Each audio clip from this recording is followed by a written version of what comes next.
Watch from the expert season ကိုကြည့်ရှုနေကြသူများအားလုံးကျမရှင်လည်းမျိုးယောဂဘေးအန္တရာယ်မျိုးနဲ့ကင်းဝေးကြပါစေကျွန်တော်ကတော့ဒီ season ကိုတင်ဆက်ပေးတဲ့ Software Frederick ကျော်ပဲဖြစ်ပါတယ် Watch from the expert season ကတော့ဂီတရုပ်ရှင်ရုပ်သံ digital လူမှုကွန်ရက် media မျိုးမျိုးအစရှိတဲ့နယ်ပယ်မှာလောက်ကိုင်နေတဲ့သူတွေအတွက်ရည်ရွယ်ပြီးတော့နိုင်ငံတကာကျွမ်းကျင်ပညာရှင်တွေကိုဖိတ်ခေါ်ပြီးသူတို့စီကအတွေ့အကြုံအခြေအနေ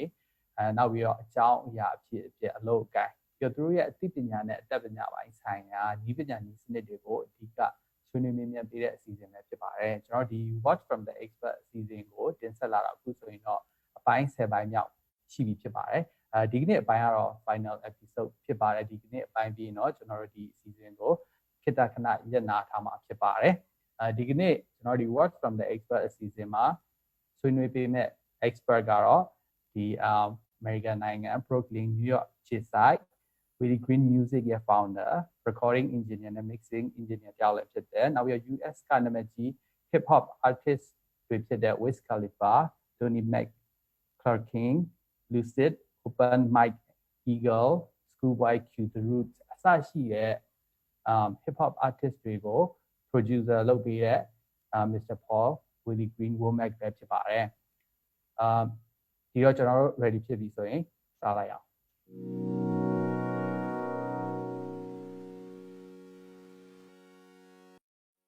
Mr. Paul မင်္ဂလာပါနေကောင်းကြပါပါစေဟုတ်ကဲ့နေကောင်းပါတယ်ကျေးဇူးတင်ပါတယ်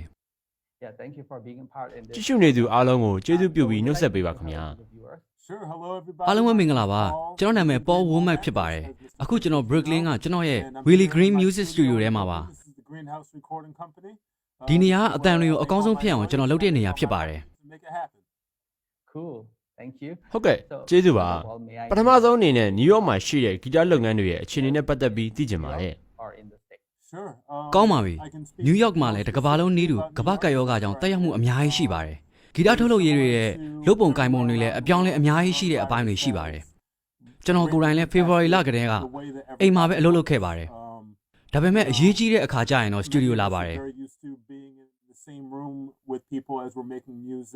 or working on films or being creative and now that's obviously all had to change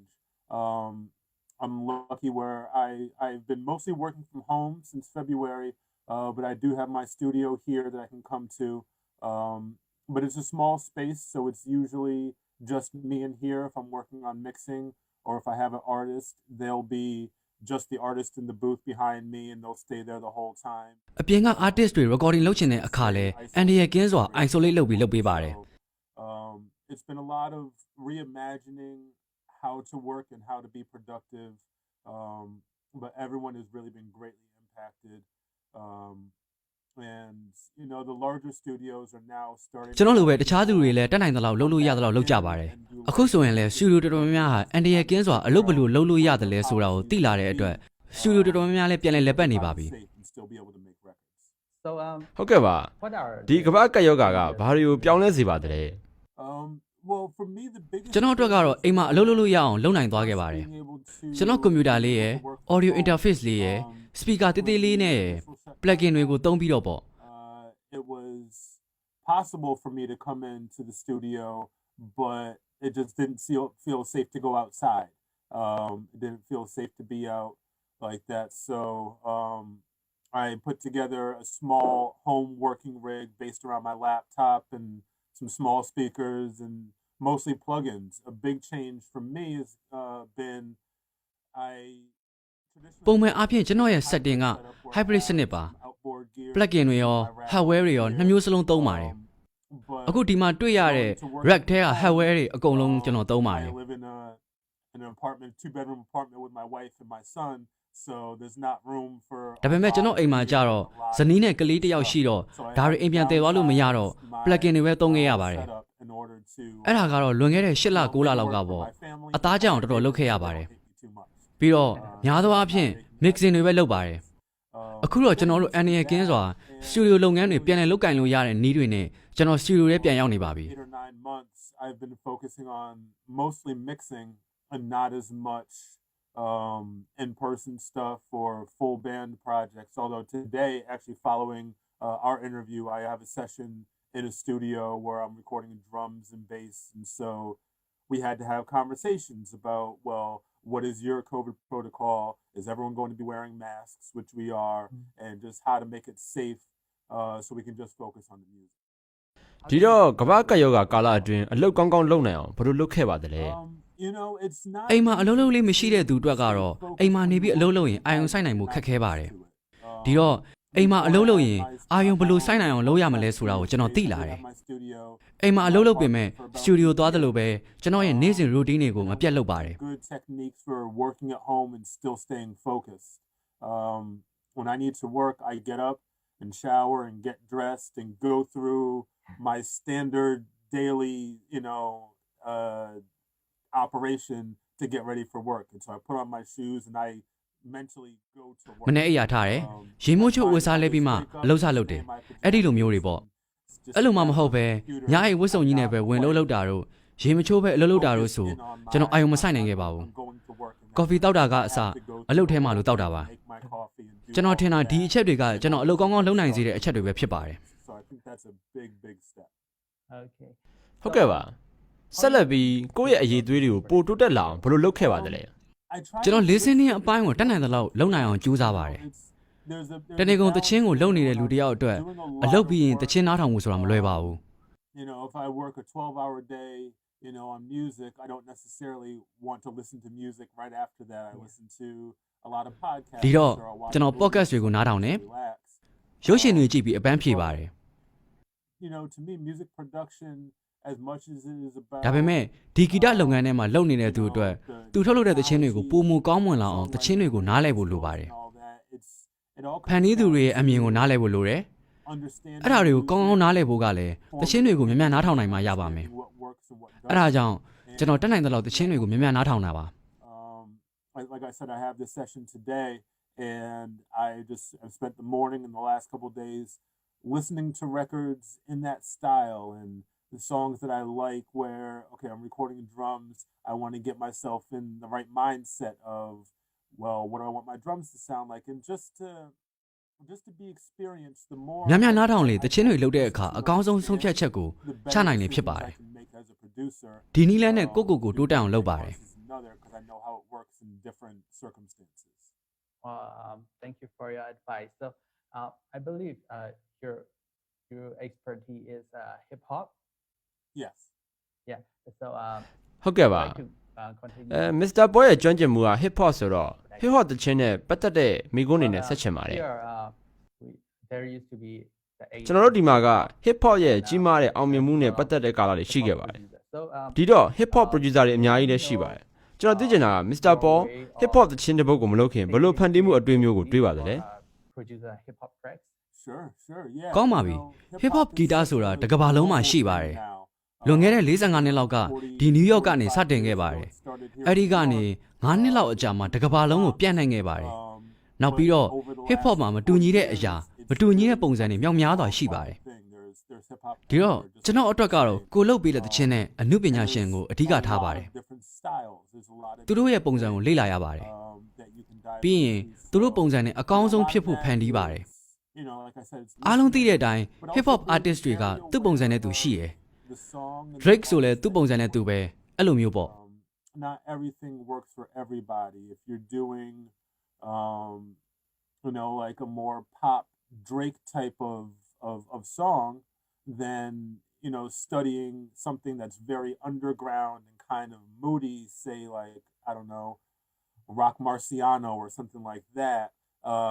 it's a different vibe. And it's it's important, any style, any genre that you work in, it's important to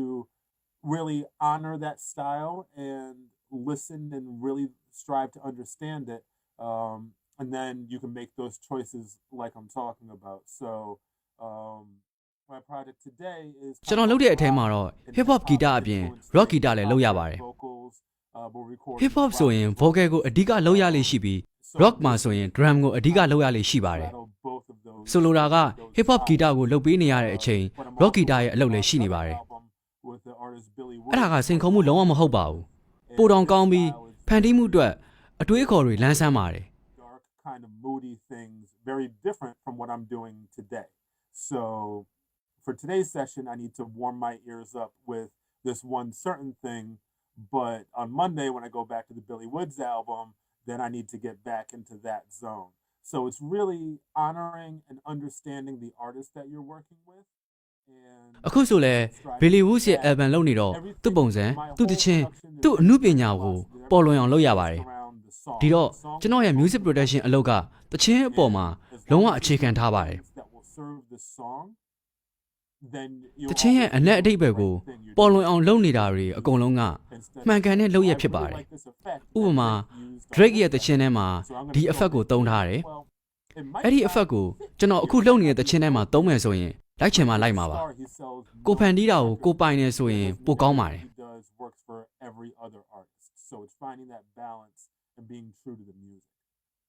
အနာဂတ်မှာဖြစ်လာမဲ့ music producer ဒါမှမဟုတ် audio engineer တွေကဒီကြောင်းတွေတက်ဖို့လိုမယ်ထင်ပါသလားဒါမှမဟုတ်ကျွမ်းကျင်ပညာရှင်ဒါမှမဟုတ် YouTube ကနေပဲသင်ယူလို့ရပါသလားကျွန်တော်ကိုယ်တိုင် Berkeley College ကနေဘွဲ့ရပြီးမှဒီလောကထဲဝင်လာတာပါကျွန်တော်အနေနဲ့တော့ YouTube ကသင်ယူရလဲကောင်းပါတယ်ဒါပေမဲ့အားနည်းချက်ကသင်ပြတဲ့သူနဲ့ဓာတ်ရိုက်မေးမြန်းလို့မရတာပဲဖြစ်ပါတယ်ဥပမာကိုကမရှင်းဘူးဆိုရင်မေးလို့မရသူပြောတဲ့ခေါင်းစဉ်မှာပါတာနဲ့ကိုယ်စီမှာရှိနေတာကမတူညီလို့လည်းမရအဆရှိသဖြင့်ပေါ့ကျွမ်းကျင်ပညာရှင်နဲ့ဆိုရင်တော့အနီးကပ်အသေးစိတ်အထီးအကျမေးခွန်းတွေမေးပြီးသင်ယူလို့ရတာပေါ့ဒါပေမဲ့အဲ့ဒီကျွမ်းကျင်ပညာရှင်ကကိုယ့်တယောက်တည်းအချိန်အများကြီးပေးပြီးမသိတာကိုသိအောင်ရှင်းပြပေးဖို့အထိအချိန်ရှိပါမလားစသဖြင့်ပေါ့နောက်ပြီးအင်တာနက်ပေါ်မှာလည်းအချက်လက်တွေအများကြီးကိုလေ့လာနိုင်ပေမဲ့ယုံကြည်စိတ်ချရပါမလား Do I trust the person who's telling me? There's a lot of those kind of questions. And if you find reliable sources ဒါပေမဲ့ AES လို့ဂုဏ်သိက္ခာကြီးမားပြီးသားပညာရှင်တွေပြောတာဆိုရင်တော့စိတ်ချရတာပေါ့ video makers who make these videos then that's all great. But what I'll say about music school and audio education is ကျောင်းတက်တာကိုပြောရမယ်ဆိုရင်တော့ကျောင်းမှာဆရာရှိရယ်အဲ့ဒီဆရာကကိုသိကျင်တာကိုပဲရှင်းပြမှထက်ကိုမသိတာတွေကိုလည်းသင်ကြားပေးတယ်ကျောင်းသားတွေဘယ်နေရာကနေဘယ်နေရာရောက်အောင်ဘယ်လိုလုပ်ရမလဲဆိုတာကိုလမ်းညွှန်မှုတွေကိုလည်းပေးတယ်အဲ့ဒီအချက်တွေကတော့တန်ဖိုးရှိတယ် give you the information they guide you down a path of where they know you need to go and that kind of thing is really invaluable. The other thing about music school is you're dealing with other students and other classmates. And still to this day, I make records with people that I went to school with 20 years ago. And my classmates then are my colleagues now.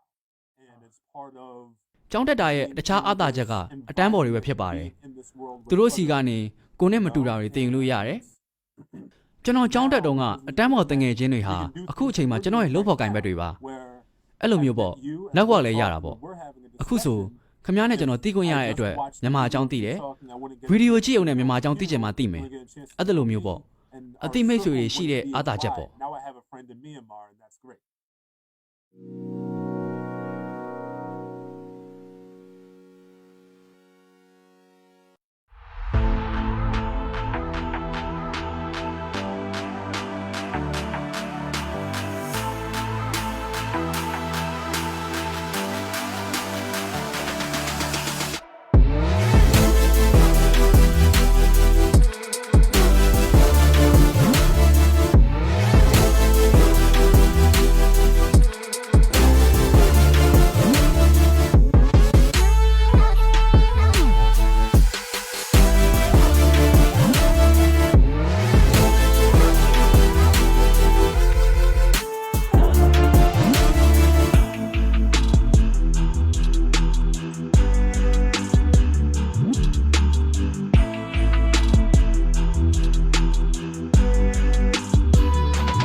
So how long have you been ဆက်လက်ပြီး Mr. Paul ဒီဂီတလောကမှာလောက်ကင်နေတာဘယ်လောက်ရှိပါပြီလဲဘယ်လိုစတင်ခဲ့ပါသလဲ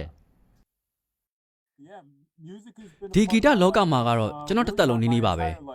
ကျွန်တော်မျိုးရိုးကလည်းဂီတမျိုးရိုးပါပဲကျွန်တော်အဖိုးဆိုရင်အရန်တော်တဲ့အဆိုပညာရှင်တစ်ယောက်ပါ was a great singer and so that's just always been in all of us and my ကျွန်တော်ဆရာကကျွန်တော်ရဲ့မွေးစားဖခင်ပဲဖြစ်ပါတယ် gave me my first drum set he gave me my first သူကကျွန်တော်ရဲ့ပထမဆုံး drum set နဲ့ပထမဆုံး keyboard ကိုလက်ဆောင်ပေးခဲ့ပါတယ် guided me down these အဲ့ဒီတော့ကကျွန်တော်ရှင်းနှစ်သားပဲရှိပါသေးတယ်သူပဲအဲ့ဒါတွေကိုဘယ်လိုတီးခတ်ရမလဲသင်ပေးခဲ့တာပါကျွန်တော်လည်းဂီတအပေါ်အမြဲစိတ်ဝင်စားပြီးဝါသနာကြီးခဲ့ပါတယ်ကျွန်တော်10နှစ်သားမှာတော့ drum ကောင်းကောင်းတီးတတ်ခဲ့ပါတယ် so I was too young to legally be in the bars and clubs here ကျွန်တော်15နှစ်မှာတော့ကျွန်တော်ဦးလေးရဲ့ဘန်မှာ drummer တယောက်ဖြစ်လာတဲ့အထိ drum တီးတာတိုးတက်ခဲ့ပါတယ်သူတို့ဘန်ကအဲ့ဒီတုန်းက bar တွေ club တွေမှာတီးတော့ကျွန်တော်ကအသက်မပြည့်ပဲ bar တွေ club တွေရောက်ခဲ့ပါတယ်ဒါပေမဲ့ကျွန်တော်ကအရက်မြင့်တော့ဘယ်သူမှမသိခဲ့ပါဘူးအဲ့ဒီကနေတဆင့်ဘာကလီတက္ကသိုလ်မှာ music production နဲ့ audio engineering degree ကိုတက်ရောက်ခဲ့ပါတယ် being a producer and an engineer that path really started after I graduated အဲ့ဒီကနေတဆင့်ကျောင်းပြီးတော့ music producer စလုပ်ခဲ့တာအခုဆိုရင်တော့18နှစ်လောက်တက်တန်းရှိပြီဖြစ်ပါတယ် I've been a professional for about 17 years now ဒီဂီတလုပ်ငန်းမှာလောက်ကင်ခဲ့တဲ့တက်တန်းတစ်လျှောက်မှာကြုံတွေ့ရတဲ့စင်ခေါ်မှုတွေကဘာတွေဖြစ်ပါမလဲ အဲ့ဒီမှာအဆင့်နှစ်ဆင့်ရှိပါတယ် kind of two different ကျွန်တော်ဒီအလုပ်နဲ့အသက်မွေးတော့ပထမဆုံးထိပ်တန်း producer ဖြစ်အောင်လုပ်ရတာရယ် I need to ကျွန်တော်ဆိုလိုတာကအခုလေကျွန်တော်ထိပ်တန်း producer တော့မဟုတ်ပါဘူးဒါပေမဲ့ကျွန်တော်အရန်တော်အောင်ဖြစ်လာဖို့ကျွန်တော်လုပ်တဲ့သချင်းတွေကဘာပေါ်မှာအမှတ်ရစေဖို့အဲ့ဒီလိုဖြစ်ဖို့လေအခွင့်အရေးတွေရှိပါတယ် you know I work with great artists and I want to put music into the world that stands the test of time and is that's impactful and makes people feel things you know so that's kind of my personal challenge ဘာလို့လဲဆိုတော့ကျွန်တော်နဲ့အလုပ်လုပ်တဲ့အမှုပညာရှင်တွေကအရန်တော်တဲ့အမှုပညာရှင်တွေဖြစ်လို့ပါပဲအဲ့ဒါတွေကိုကျွန်တော်အတွက်စင်ခေါ်မှုအဖြစ်သတ်မှတ်ထားပြီးကိုတစ်ချိန်လုံးလှုံ့ဆော်နေပါတယ်စီးပွားရေးဘက်ကကြည့်မယ်ဆိုရင်ကြတော့အဓိကအချက်ကအထူးသဖြင့်ဒီ2020ခုနှစ်မှာကမ္ဘာကပ်ရောဂါကြောင့်စီးပွားရေးထိခိုက်မှုမရှိအောင်စဉ်းစားရပါတယ်ပြီးခဲ့တဲ့လတွေကဆိုအမှုပညာရှင်တွေလည်းဝင်ငွေထိခိုက်တာဖြစ်တဲ့အတွက်သူတို့သချင်းတွေဆက်ထုတ်ပြီးဝင်ငွေရရှိအောင်ကျွန်တော်ရဲ့ဝန်ဆောင်မှုဈေးနှုန်းတွေကိုလျှော့ပေးခဲ့ပါတယ်ဒီနည်းကလည်းနှုံးနှစ်ဖက်အဆင်ပြေစေခဲ့ပါတယ်ကျွန်တော်လည်းဝင်ငွေဆက်ရှိနေတယ်လို့သူတို့သချင်းတွေလည်းထုတ်နိုင်တဲ့အတွက်ဝင်ငွေရရှိခဲ့ပါတယ်အဲ့ဒါအရေးကြီးပါတယ်အမှုပညာရှင်တွေကသူတို့ရဲ့သချင်းကိုသူတို့ပရိသတ်တွေနားထောင်လို့ရအောင်လုပ်ပေးဖို့လိုပါတယ်ရက်တန့်သွားလို့မဖြစ်ပါဘူးအဲ့ဒီလိုမရက်တန့်သွားအောင်ကျွန်တော်လည်းအတက်နိုင်ဆုံးပါဝင်ပံ့ပိုးပေးပါတယ် make their music how they want it you know and that's ကျွန်တော်ရဲ့ဝန်ဆောင်မှုနှုန်းတွေလျှော့ပေးပေမဲ့အရေးသွေးကိုတော့လုံးဝမလျှော့တဲ့အပြင်ပိုကောင်းအောင်တောင်စူးစမ်းပါတယ်အခုလိုအချိန်ခါလဲပိုစူးစမ်းပြီးပိုကောင်းမှရမှာပါတာမန်အစ်စ်နဲ့ဆိုဘယ်သူမှအကျိုးရှိမှာမဟုတ်ပါဘူးလွယ်ကူတဲ့အရာတော့မဟုတ်ပေမဲ့စူးစမ်းရတာပေါ့ finding ways to make the project fit so it works for everybody so you know my end needs to be taken care of but that the artist still has the opportunity to get their music done professionally and released to the world. So what kind of tools are you using in your music production including the hardware DAWs and plugins ဟုတ်ကဲ့ပါတချင်းထုတ်လို့ဖန်တီးတဲ့အခါမှာအသုံးပြုတဲ့ software plugins hardware နောက်ပြီးတော့ပြုလုပ်ဖန်တီးပုံအစအနေအဆုံးထိကိုပြောပြပေးပါဦးခင်ဗျာ like your personal templates project templates yeah and what do you do first what do you do last sure yeah so my whole studio ကျွန်တော်ရဲ့ Willie Green Music ထုတ်လို့ရေး Greenhouse Studio အိမ်ကအလုပ်ရုံနဲ့ laptop အကုန်လုံးမှာ Cubase DAW ကိုအခြေခံထားပါတယ် production for recording for mixing for everything I like to have one Cubase နဲ့တချင်းတီးတာအတန်ဖန် mixing လုပ်တာအားလုံးသုံးပါတယ် just more organized တခြား studio တွေမှာတွားလို့ရတဲ့အခါမှာလဲသူတို့စီမှာရှိတဲ့ software တွေနဲ့ကျွန်တော်လုပ်လို့ရပါတယ် you know if I'm on tour doing live production I use Ableton Produce တို့ Ableton တို့အစရှိတဲ့ DAW တွေကိုလည်းကျွန်တော်ကောင်းကောင်းသုံးတတ်ပါတယ် hardware ကိုလည်းသုံးပါတယ် around Cubase and yeah, so that's the primary thing. Hardware wise, you know, you can see a little bit of my racks ဒီ rack တွေ over မှာဆို here. DBH hardware တွေတုံးထားပါတယ် And ဒါပေမဲ့ you know, as I said, I've software been plugin going တွေတော့ပိုသုံး more ဖြစ် and ပါတယ် more in the box, certainly over ဘာလို့လဲ this ဆိုတော့ year. အိမ်မှာကအလားတူ hardware တွေမရှိတော့ အိမ်မှာအလုပ်လုပ်တဲ့အခါအဆင်ပြေအောင်ပေါ့ And I'm working through this balance of being fast and ပြီးတော့ efficient. အခုနောက်ပိုင်းကျွန်တော်အလုပ်တွေကိုမြန်ပြီးအရေးသွေးကောင်းတဲ့ဘက်ကိုသွားနေတော့ဒီ software plugin တွေနဲ့ပိုအဆင်ပြေပါတယ် You just open it up, everything comes right back how you had it. You make your little tweak, save as, always save as, so you can go back. I've learned that the hard way in the past, you know. But get myself a new version. I do my revisions. I send them off, and everything is organized. But there's something nice about reaching. ဒါပေမဲ့လည်း hardware တွေပေါ်က fader နဲ့ you know, knob တွေကင်တွေအသုံးပြုရတာကလည်းခံစားမှုတစ်မျိုးကိုရရှိစေပါတယ် we do, and so ပျော်ရွှင်မှု I ကို try to ပေးပါတယ် find outboard gear that's weird and kind of unique. ဒီတော့ကျွန်တော်သုံးတဲ့ hardware တွေကို plugin မှာမရရှိနိုင်တဲ့လုံဆောင်မှုမျိုးပေးနိုင်တဲ့ hardware တွေကိုပဲရွေးပြီးသုံးပြပါတယ် ဘာလို့လဲဆိုတော့ plugin ကလည်းတော်တော်များများလုပ်နိုင်ပြီဖြစ်ပါတယ် but sometimes you might need something out of the ordinary ကျွန်တော် hardware plugin တွေရွေးချယ်မှုကိုကြည့်မယ်ဆိုရင်တခြားသူတော်တော်များများနဲ့ကွဲပြားပါတယ်ဘာလို့လဲဆိုတော့သူများမသုံးတာသူများစီမှာမရှိတာကိုပဲရှာပြီးသုံးလို့ဖြစ်ပါတယ်ကျွန်တော်ရဲ့ကိုယ်ပိုင် setting တွေနဲ့ကျွန်တော်ရဲ့ production ကိုတိစောက်ထားပါတယ် company based out of Philadelphia here where you build your own gear kits and a lot of it is, you know, saturation and different distortions. I love distortion. I'm a distortion. အဲ့ဒီမှာဘယ် effect ကိုကြိုက်လဲဆိုတော့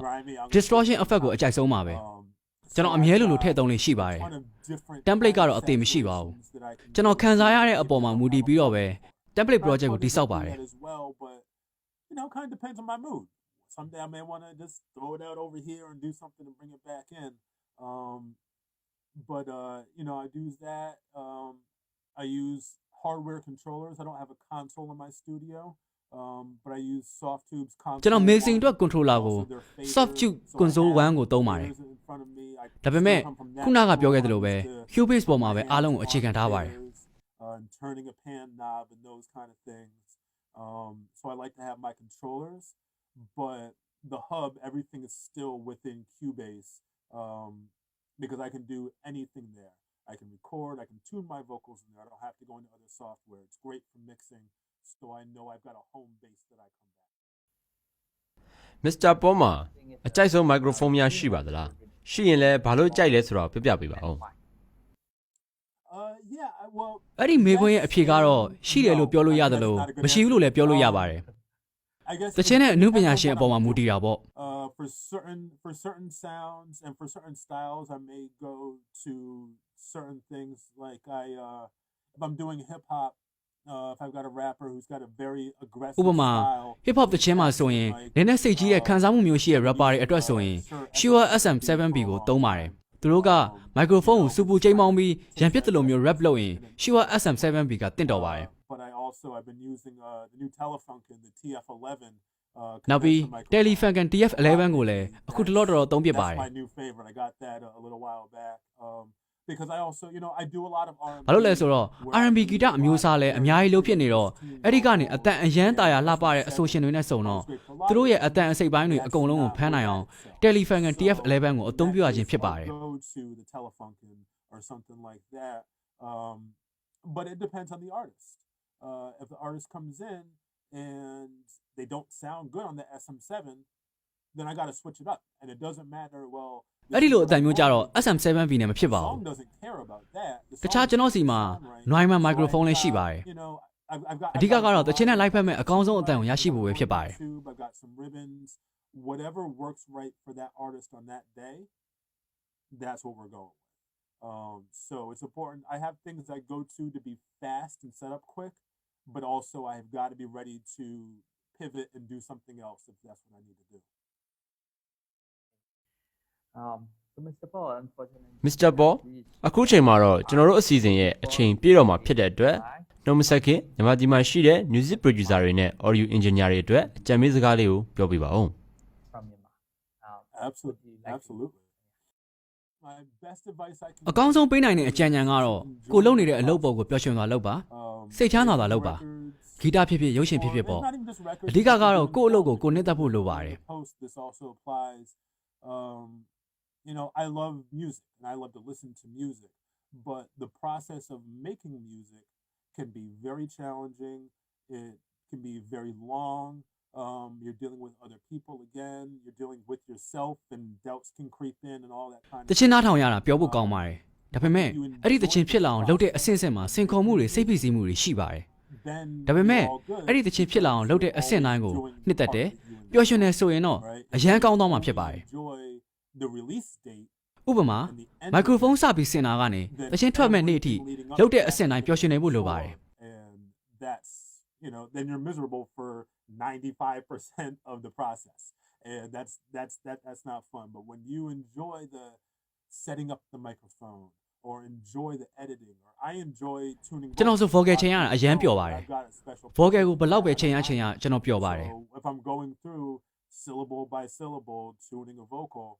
I'm not miserable because I enjoy making that vocal sound beautiful you got to love the process of it and then you'll love your job ကိုလုပ်တဲ့အဆင့်တိုင်းအပိုင်းတိုင်းကိုချစ်မြတ်လို့ပါ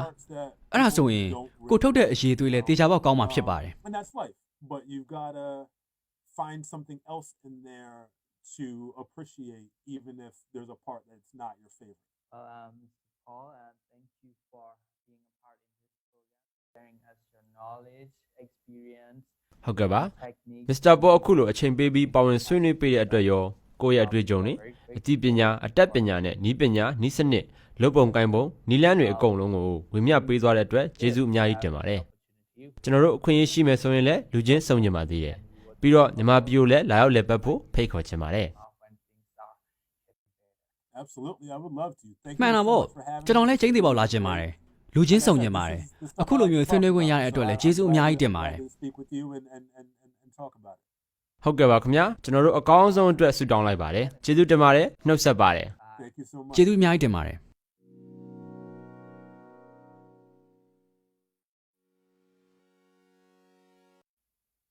Watch from the expert အစီအစဉ်ကိုကြည့်ရှုနေကြတဲ့များအားလုံးဒီနေ့မှာတော့ကျွန်တော်နဲ့ Mr. Paul Womack တို့စီစဉ်တင်ဆက်ခဲ့တဲ့သူ့ရဲ့ music နဲ့ပတ်သက်တဲ့ music correction နဲ့ပတ်သက်တဲ့အတွေ့အကြုံတွေပြီးတော့သူ့ရဲ့ technique တွေသူ့ရဲ့နည်းစနစ်တွေပြီးတော့ဖြတ်တန်းခဲ့တဲ့အရာတွေကိုကြည့်ရှုပြီးတော့အကျိုးရှိမယ်လို့မျှော်လင့်ပါတယ်ကျွန်တော်တို့ရဲ့ Watch from the expert အစီအစဉ်ကိုတော့ဒီအပိုင်းမှာခဏပြန်နာမှာဖြစ်ပြီးတော့နောက်ပြန်ပြီးတော့ထုတ်လွှင့်တဲ့အခါကျရင်အားလုံးကိုအသိပေးအကြောင်းကြားပါမယ်ဒီအစီအစဉ်ကိုအများကြီးကြည့်ရှုနေတဲ့သူတွေအကုန်လုံးကိုကျေးဇူးတင်ပါတယ် Watch from the expert အစီအစဉ်ကို broadcast partner ဖြစ် YTV ကနေပြီးတော့ကူညီပံ့ပိုးထားပြီးတော့ဒီ outfit sponsor ဖြစ် Warrix နောက်ပြီးတော့ဒီsocial media partner ဖြစ် Legacy Music Network ကနေကူညီပေးထားပြီးတော့ဒီ technical solution partner ဖြစ်ဒီ Crest Vantage Pro area ကနေပေါင်းကူညီပေးထားဖြစ်ပါတယ် Watch from the expert အစီအစဉ်ကိုကြည့်ရှုပြီးတော့အားလုံးတွေ့ရှိမယ်လို့မျှော်လင့်ပါတယ်အားလုံးကိုလည်းကျေးဇူးအထူးတင်ပါတယ် Watch from the expert အစီအစဉ်ကိုကြည့်ရှုနေတဲ့ပရိသတ်များအားလုံးကျန်းမာရှင်လန်းပြီးတော့ယောဂဘေးအန္တရာယ်မျိုးနဲ့